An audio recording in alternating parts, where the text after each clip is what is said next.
What are you? Are you a male or a female? What is your hair color? Eye color? Height? Do you need to wear glasses? Do you have any control over the answers to any of these questions? No, you don't. So why stress over what you are when you can't do anything about that? God created you just the way you are. As you live through your life, people are going to tell you that it is okay to change your gender, have sex with both sexes, and genetically modify you or your kids.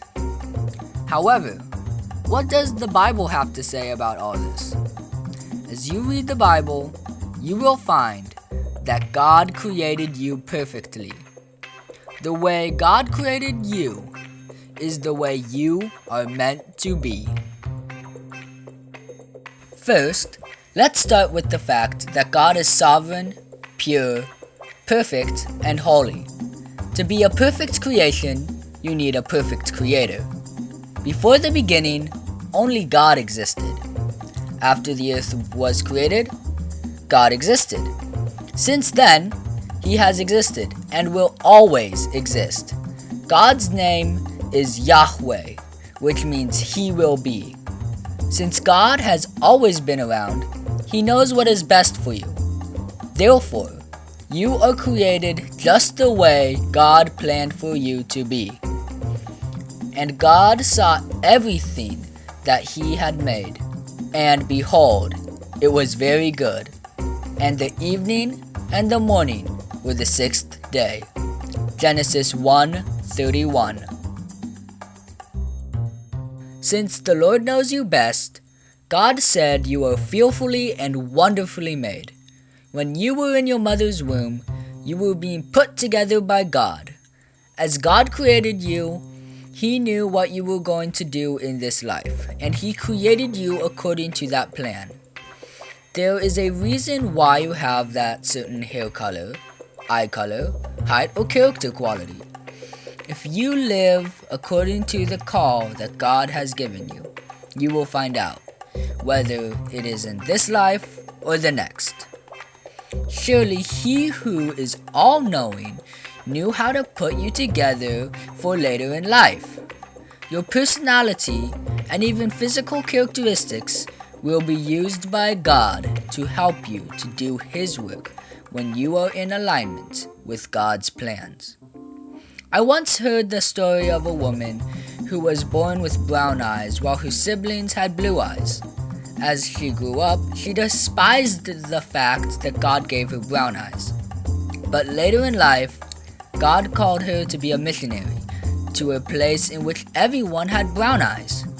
If she had blue eyes, she would have been rejected, making it more difficult to witness to those around her. You may be ashamed of that hobby or talent you have. Having that weird characteristic could shame you, leaving you upset. However, God made you with a plan and a purpose. If you feel afraid of showing your true self, don't be. Keep changing yourself to be godlier, but not to be less unique. Your personality or physical traits could very well be used for God and His glory someday. For thou hast possessed my reins. Thou hast covered me in my mother's womb. I will praise thee, for I am fearfully and wonderfully made. Marvelous are thy works, and that my soul knoweth right well. My substance was not hid from thee when I was made in secret, and curiously wrought in the lowest parts of the earth. Thine eyes did see my substance, yet being unperfect, and in thy book all my members were written, which in continuance were fashioned, when as yet there was none of them. Psalm 139:13-16.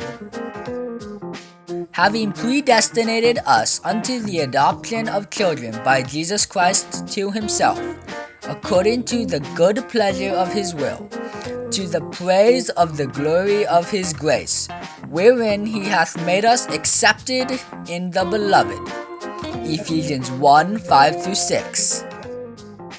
Now that you know that you are created in a specific way for a specific purpose, you must realize that God did not make any mistake in your sex or other physical part of your body. For example, I am an Asian American male with a medium tanned skin and dark brown hair.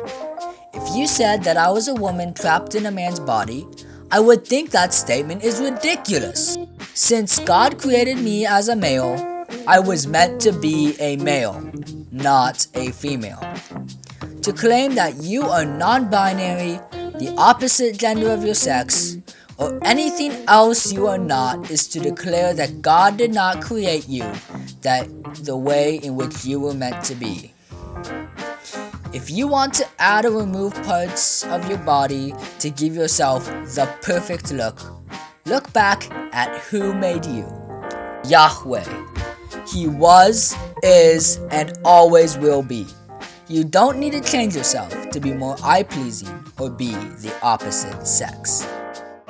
When you were conceived, you were designed as either a male or a female.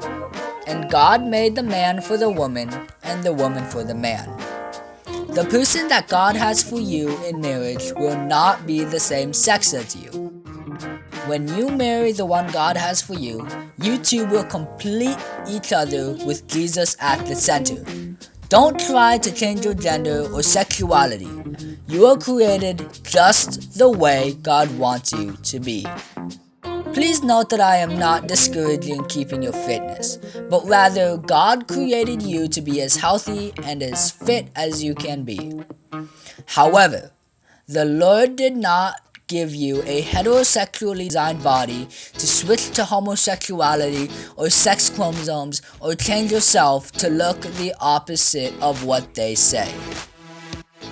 When people criticize who you are as a Christian or any physical body trait, remember that you are beautiful in the eyes of your Creator, Yahweh. If you trust the Lord, He will help you to see your beauty. While you will be put down in life, always take Psalm 139 to heart, believing that the Lord is all-powerful and knew exactly how to design you. God has a plan and a purpose with your body. Never, ever forget those words. Have a great day.